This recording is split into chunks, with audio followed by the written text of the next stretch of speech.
बिस्मिल्लाहिर्रहमानिर्रहीम। अस्सलाम वालेकुम। मैं मोहम्मद फराज हूँ और आप देख रहे हैं करंट अफेयर्स विद फराज। मैं आपका इंतहाई मशकूर हूँ कि आपने मेरी वीडियो देखने के लिए वक्त निकाला। जनाब, सबसे पहले आम खबरें आपके सामने रख दूँ कि आज सुप्रीम कोर्ट ऑफ पाकिस्तान ने एक फ़ैसला जारी किया और जस्टिस शौकत सिद्दीकी साहब जो हैं उनको अपने ओहदे पर बहाल तो नहीं कर सके, लेकिन एटलीस्ट उनको रिटायर्ड जज तस्लीम कर लिया है। उनकी जितनी महारत बनती हैं रिटायरमेंट के बाद उनको एज इट इज़ दी जाएंगी, जैसा कि एक रिटायर्ड जज को दी जाती हैं। एक तो ये बड़ी अहम खबर है, इसके ऊपर कुछ तफसीलात आपके सामने रखूँगा। और फिर जनाब बात हम करेंगे कि आज इस्लामाबाद हाई कोर्ट के एक जज साहब ने आज बड़े अहम रिमार्क्स दिए हैं और ये रिमार्क्स कितने इंपॉर्टेंट है, आने वाले दिनों में पाकिस्तान में क्या इससे कोई बेहतरी आ सकती है, इस हवाले से भी कोई तफसीलात आपके सामने रखेंगे। और फिर जनाब पाकिस्तान तहरीक इंसाफ ने KPK की हद तक 9 मई के जो वाक़यात हैं उनकी तहकीकात के हवाले से क्या जो है वो प्लानिंग की है और क्या वो सोच रहे हैं, इस हवाले से भी कोई तफसीलात आपके सामने रखनी है। लेकिन इसमें मामूल आगे बढ़ने से पहले आप लोगों से छोटी सी गुजारिश के चैनल को लाजमी सब्सक्राइब कीजिएगा और अगर आपको वीडियो पसंद आए तो वीडियो को लाइक और शेयर भी लाजमी कीजिएगा और वीडियो को एंड तक ज़रूर देखिएगा ताकि आपके नॉलेज में इंशाअल्लाह लजीज़ इजाफा हो सके। और जनाब अगर आप मुझे फेसबुक पेज पे मुलाजा करें तो मेरे पेज को लाइक और शेयर करना मत भूलिएगा। जनाब आज बड़ा अहम फैसला एक आया सुप्रीम कोर्ट ऑफ पाकिस्तान की जानिब से और जस्टिस शौकत सिद्दीकी साहब जिनको बरतरफ कर दिया गया था 2018 में और उनके ऊपर इल्ज़ाम जो है वो बड़े मुख्तलिफ़ किस्म के इल्ज़ामात थे और बेसिक यही था कि उनकी तरफ से इल्ज़ामात लगाए गए थे कि पाकिस्तान की जो फ़ौज हैं उनके लोग जो हैं वो अदालतों को उनके ऊपर असरअंदाज होते हैं और अपनी मर्ज़ी के फ़ैसले लेते हैं और उन्होंने बारहा ये बात कही थी और इसी की बुनियाद पर उनके ख़िलाफ़ रेफरेंस दायर किया गया और फ़ौज ने भी कहा था कि इन तमाम इल्ज़ामात की तहकीकात की जाए। उस वक्त के जो DGISPR थे, जनाब आसिफ गफूर साहब थे, if I am not wrong, उन्होंने सुप्रीम कोर्ट ऑफ पाकिस्तान से कहा था कि इन इल्ज़ामात की तहकीकात की जाएँ और तहकीकात के बाद अक्टूबर 2018 में जस्टिस शौकत सिद्दीकी साहब को उनके ओहदे से बरतरफ कर दिया गया था और बरतरफी के आर्डर या जो दस्तखत किए थे उस टाइम के सदर थे जनाब आरिफ अलवी साहब। जनाब उसके बाद जस्टिस शौकत सिद्दीकी साहब ने फिर अपीलें दायर की थी 184(3) के तहत उन्होंने दरख्वास्तें दी थी सुप्रीम कोर्ट ऑफ पाकिस्तान में और चीफ जस्टिस पाकिस्तान काजी फायज ईसा की सरबराही में justice Aminuddin, justice Jamal Mandokhail, justice Hasan Rizvi और जस्टिस इरफान सादत पर मुश्तमिल 5 रुकनी बेंच ने दरख्वास्तों पर 23 जनवरी 2024 को समाअत मुकम्मल की थी, जिसका फैसला जुमे को जारी किया गया। सुप्रीम कोर्ट की वेबसाइट पर जारी किए गए फैसले में कहा गया है कि शौकत अजीज सिद्दीकी की बरतरफी के खिलाफ अपीलें मंजूर की जाती हैं और सुप्रीम जुडिशल काउंसिल की इस मामले में सिफारिशात और वज़ीर-ए-आज़म की जानिब से इस सिलसिले में सदर मुमलिकत को भेजी गई एडवाइस पर अमल दरामद को कलअदम करार दिया जाता है। अदालत ने फैसले में कहा कि शौकत अजीज सिद्दीकी को रिटायरमेंट की उम्र तक पहुंचने की वजह से इन्हें ओहदे पर बहाल तो नहीं किया जा सकता, इसलिए इन्हें रिटायर्ड जज तस्वर किया जाए और इस सिलसिले में उन्हें तमाम मुतल्लका मराहत दी जाएँ। फैसले में कहा गया है कि किसी केस तखीर से मुकर्रर होने की वजह से शौकत अजीज सिद्दीकी की उम्र जो है वो 62 साल हो चुकी है और उम्र पूरी होने की वजह से शौकत अजीज सिद्दीकी को ओहदे पर बहाल नहीं किया जा सकता। इससे कबल 2021 में पाकिस्तान बार कौंसिल ने शौकत अजीज सिद्दीकी का वकालत का केस जो लाइसेंस था वो भी बहाल किया था। जस्टिस काजी फायज ईसा की सरबराही में पाकिस्तान बार कौंसिल के 3 रुकनी एनरोलमेंट कमेटी ने इस वक्त अपने फैसले में लिखा था कि चूंकि सुप्रीम जुडिशल काउंसिल ने बदनवानी या अखलाकी गिरावट जैसे इल्जामात की बुनियाद पर शौकत सिद्दीकी को बरतरफ नहीं किया तो इस वजह से ये कमेटी फौरी तौर पर इनके लाइसेंस को बहाल करती है। जनाब थोड़ा सा आपको बैकग्राउंड बताऊं कि शौकत अजीज सिद्दीकी कौन है और कब ये जो है वो इस्लामाबाद हाई कोर्ट के जज बने थे। शौकत अजीज सिद्दीकी 21 नवंबर सन 2011 को सुबह पंजाब के कोटे से इस्लामाबाद हाई कोर्ट के पहले एडिशनल जज तैनात हुए और फिर उन्हें मुस्तकिल जज मुकर्रर कर दिया गया था। उन्होंने जुलाई सन 2018 में रावलपिंडी बार से खिताब के दौरान इल्ज़ाम आयद किया था कि ISI के एहलकार न सिर्फ अदालती मामलात पर असरअंदाज होते हैं बल्कि अपनी पसंद के बेंच बनवाकर अपनी मर्जी के फैसले लेते हैं। ये इल्ज़ाम था उनकी जानिब से। इस तकरीर में जस्टिस शौकत सिद्दीकी ने यह भी इल्ज़ाम लगाया था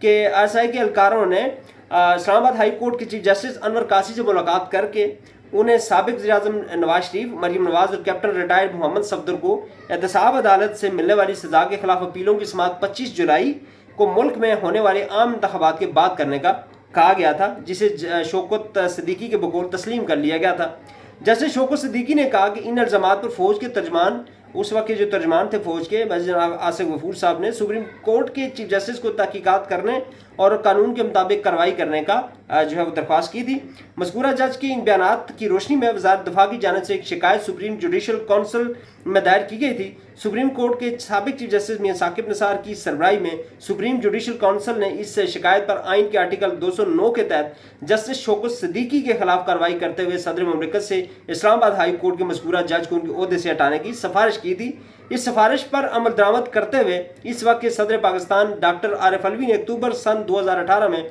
शौकत सिद्दीकी को बरतरफ कर दिया था। अच्छा, ख्याल रहे कि इससे कबल जस्टिस शौकत सिद्दीकी के खिलाफ सुप्रीम जुडिशल काउंसिल में एक रेफरेंस सन 2015 में भी दायर किया गया था। ये बड़ी नोट करने वाली बात है।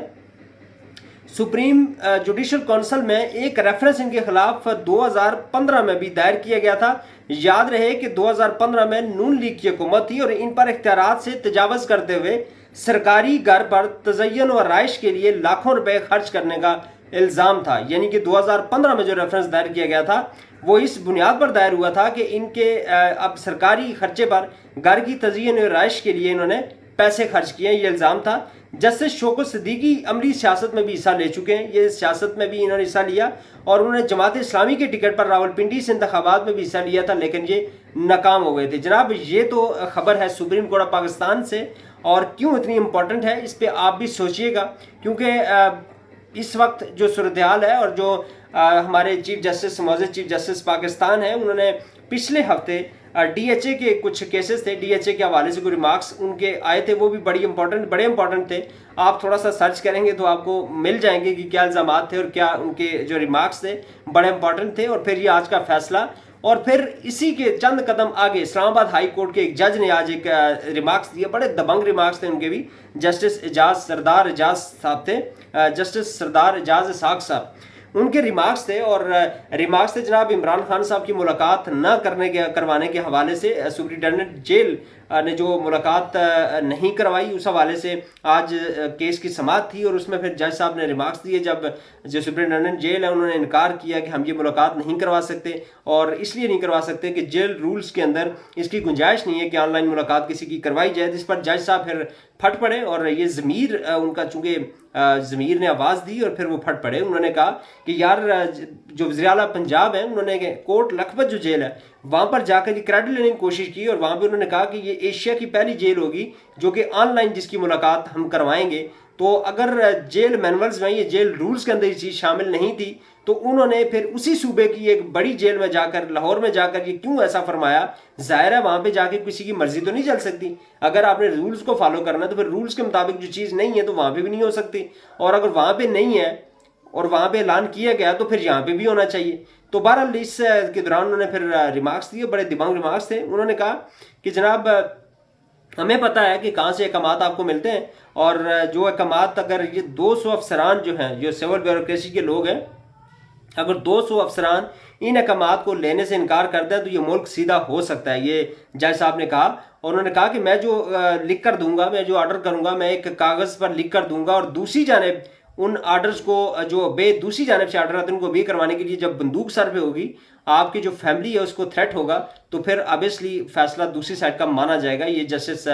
सरदार एजाज इसहाक साहब ने ये जो है वो रिमार्क्स दिए, और बड़े इंपॉर्टेंट रिमार्क्स हैं। और यहाँ पे अब बॉल जो है वो सियासतदानों के कोर्ट में है, और मैं ये समझता हूँ कि जितनी भी हमारी ब्यूरोक्रेसी है, जो भी हमारे ये जो अफसरान, जिनका 200 अफसरान का उन्होंने जिक्र किया, it's quite difficult for them कि आप इस तरह का फैसला करें। और जज साहब ने जो कहा, इट्स रियलिटी है, ये एक रियलिटी है और ऐसा ही है। और इस मामले को कौन कंट्रोल कर सकता है, दैट्स अ बिग क्वेश्चन। इसको कंट्रोल कौन कर सकता है? और बाल उन्होंने फेंकी है जनाब सियासतदानों के कोर्ट में कि सियासतदान अगर करना चाहें, मतलब उन्होंने सियासतदानों का नाम नहीं लिया, लेकिन बज़ाहिर अगर इसको कोई कुछ कर सकता है, ये सारी कार्रवाई को, ये इस तरह के मामलात को फ्यूचर में रोक सकता है, तो सिर्फ और सियासतदान है। जो पॉलिटिशियंस हैं पाकिस्तान के they have to sit together and they have to decide that how they can run Pakistan and they should run Pakistan, और ये उन्होंने डिसाइड करना है। जब तक वो डिसाइड नहीं करेंगे, अपनी अपनी जो उनकी लड़ाइयाँ हैं, अपने अपने जो झगड़े हैं उसके अंदर पड़े रहेंगे, तो पाकिस्तान के लिए बड़ा मुश्किल आगे बढ़ना, और इसी तरह फैसले होते रहेंगे जैसे अब हो रहे हैं। आइन और कानून अमली तौर पर मुअत्तल है इस मुल्क के अंदर, और जब तक आइन और कानून मुअत्तल रहेगा, आवाम के हकूक़, बुनियादी हकूक़ उनको नहीं मिलेंगे, तो फिर चीज़ें आगे इस तरह नहीं बढ़ेंगी और चीज़ें जो हैं वो मज़ीद तबाही की तरफ जाएंगी। और इस हवाले से जनाब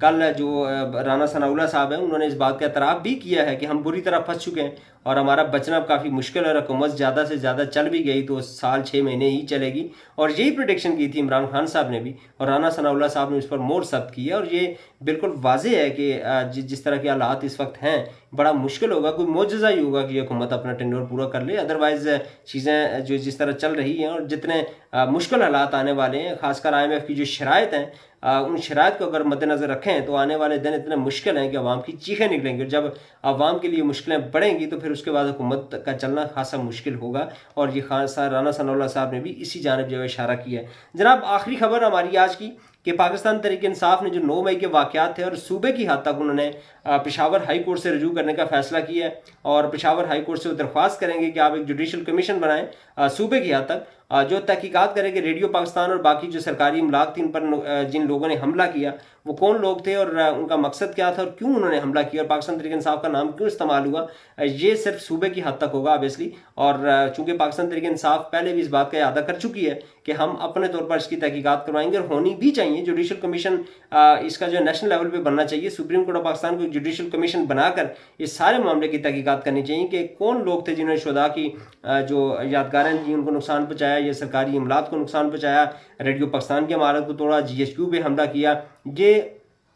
आई डोंट थिंक ये लोग PTI से हो सकते हैं या PTI या जनाब उस पर अगर हमला हुआ है तो ये वो चीज़ें हैं जिनको बिल्कुल उनकी तहकीकात होनी चाहिए, आज़ादाना और शफाफ तहकीकात होनी चाहिए, और जो कल्प्रेट्स हैं जो वाकई में इसमें कसूरवार हैं तो उनको सज़ाएं कानून के मुताबिक मिलनी चाहिए। होपफुली जनाब आपको आज की वीडियो पसंद आई होगी, और वीडियो पसंद आई हो तो उसको लाजमी लाइक और शेयर कीजिएगा, और कमेंट सेक्शन में अपनी राय से ज़रूर आगाह कीजिएगा। अल्लाह ताला हम सबका हामी और नासिर हो। अस्सलाम वालेकुम।